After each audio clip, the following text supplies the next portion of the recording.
There is a motion to subpoena Mr. Larangan. I'm sorry. John Michael Mayrong. J.M. Mayrong, duly seconded. So ruled, COMSEC, paki-issue yung subpoena laban kay Mr. Mayrong.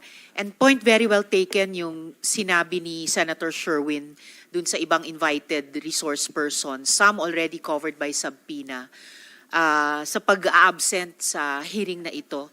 Lalo na dahil, gaya ng binanggit ko kanina, patapos na ang mga hearings na ito.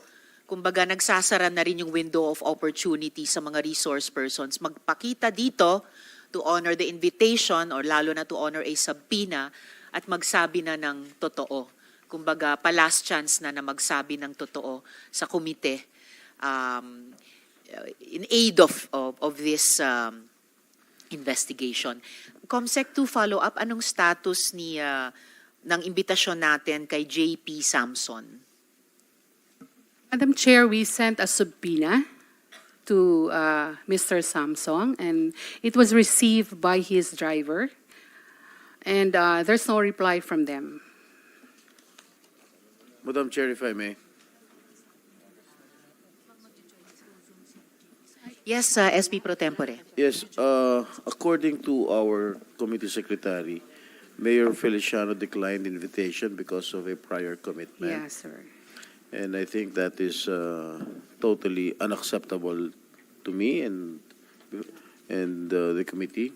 I move that we issue a subpoena, and if he does not honor the subpoena, issue a warrant of arrest right away. I so move, Madam Chair. There's a motion to subpoena former Mayor Feliciano, duly seconded, and so ruled. COMSEC, please issue the subpoena against former Mayor Feliciano. Hindi po talaga po pwede na medical excuse na hindi naman urgent din, no?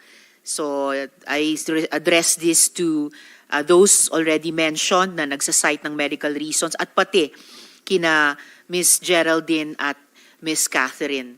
You will be invited to the next hearing dahil mukhang posible talagang may isa pang hearing kung madami ang sakit-sakitan. Do not fail to heed that subpoena of the committee.